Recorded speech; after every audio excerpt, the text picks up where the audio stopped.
Big boss Malayalam season 6-ലൂടെയാണ് മലയാളികൾക്ക് Jasmine ജാഫറിനെ പരിചയപ്പെടുന്നത്. വിന്നറായി മാറാൻ സാധിച്ചില്ലെങ്കിലും സീസൺ 6 അറിയപ്പെടുന്നത് ജാസ്മിൻ്റെ പേരിലാണ്. ബിഗ് ബോസിന് വീടിനകത്തും പുറത്തും കടുത്ത വിമർശനങ്ങളും അധിക്ഷേപങ്ങളും നേരിടേണ്ടി വന്നിട്ടുണ്ട് ജാസ്മിന്. എന്നാൽ അതിനെയെല്ലാം അതിജീവിച്ചുകൊണ്ട് മുന്നോട്ട് പോവുകയാണ് ഇപ്പോൾ ജാസ്മിൻ.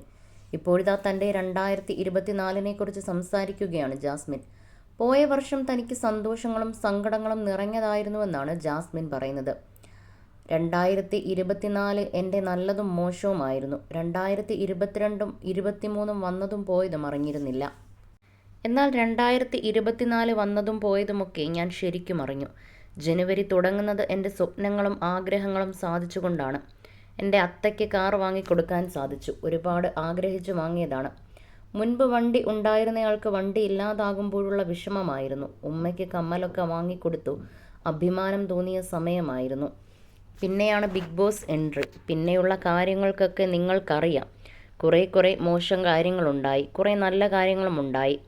എൻ്റെ ജീവിതത്തിൽ നല്ലൊരു സുഹൃത്തിനെ കിട്ടി, ഗബ്രി. 3 മാസത്തെ ഷോയല്ല, 1.5 വർഷം അതിനകത്ത് നിന്നൊരു ഫീലായിരുന്നു എനിക്ക്. സെക്കൻഡ് റണ്ണറപ്പാകാൻ പറ്റി. കയറി 2-മത്തെയോ 3-മത്തെയോ ആഴ്ച മുതൽ ഭയങ്കര സൈബർ ആക്രമണമുണ്ടായി. ഇവിടെ എൻ്റെ ഫാമിലിയും അവിടെ ഞാനും ഒരുപാട് കഷ്ടപ്പെട്ടു.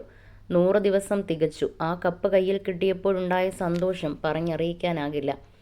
ഒരുപാട് സന്തോഷിച്ചാണ് അവിടെ നിന്നും ഇറങ്ങിയത്. ഇറങ്ങിക്കഴിഞ്ഞ് കുറേ വിഷമങ്ങളും സങ്കടങ്ങളും, പിണക്കങ്ങൾ, ഉറക്കമില്ലാത്ത രാത്രികൾ, പാനിക് അറ്റാക്കുകൾ. ഇപ്പോൾ എനിക്ക് വിഷമവും സങ്കടവുമല്ല, എന്താണെന്ന് അറിയാൻ പാടില്ലാത്ത സ്റ്റേജാണ്. അതിനൊക്കെ ശേഷം സ്വന്തമായി ഫ്ലാറ്റൊക്കെ എടുത്ത് ഇൻഡിപെൻഡൻറ്റ് ലേഡി എന്ന് തെറ്റാതെ വിളിക്കാൻ പറ്റുന്ന അവസ്ഥയിലെത്തി. അതിലൊക്കെ ഒരുപാട് അഭിമാനമുണ്ട്. ഒരുപാട് സൗഹൃദങ്ങളില്ലാതായ വർഷമാണ്. ഒരുപാട് സ്നേഹങ്ങളില്ലാതായ വർഷം. ഞാൻ എന്ത് ചെയ്താലും ശരിയാണെന്ന ധാരണയുണ്ടായിരുന്നു. പക്ഷേ നമുക്ക് ചുറ്റും തെറ്റുകൾ പറ്റാമെന്നും ക്ഷമ ചോദിക്കേണ്ടതാണെങ്കിൽ ചോദിക്കണമെന്നും പഠിച്ചു. വർഷങ്ങളായിട്ടുള്ളൊരു കൂട്ടുകാരി ഉണ്ടായിരുന്നു. വളരെ അടുത്ത സുഹൃത്തായിരുന്നു. കുറേ സ്നേഹിച്ച സുഹൃത്തായിരുന്നു. ആ സൗഹൃദം നഷ്ടമായി. ഞാൻ തന്നെ വേണ്ട എന്ന് വെച്ചതാണ്. മോശം സാഹചര്യത്തിൽ ആര് കളഞ്ഞാലും അവർ കളയില്ല എന്ന് കരുതുന്നവർ നമ്മളോട് അങ്ങനെ ചെയ്യുന്നത് വളരെയധികം വിഷമമുണ്ടാക്കി. അതെനിക്ക് ഭയങ്കര ട്രോമയായി.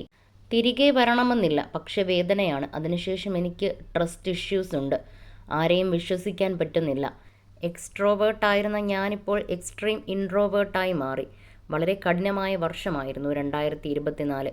കുറേ വിഷമിക്കുകയും കരയിക്കുകയും ചെയ്തു. ഈ വർഷവും ഈ അധ്യായവും അവസാനിക്കുകയാണ്. എല്ലാ വിഷമങ്ങളും അവസാനിക്കുകയാണ്. അടിപൊളിയൊരു വർഷം തുടങ്ങട്ടെ എന്നാണ് ജാസ്മിൻ പറഞ്ഞത്.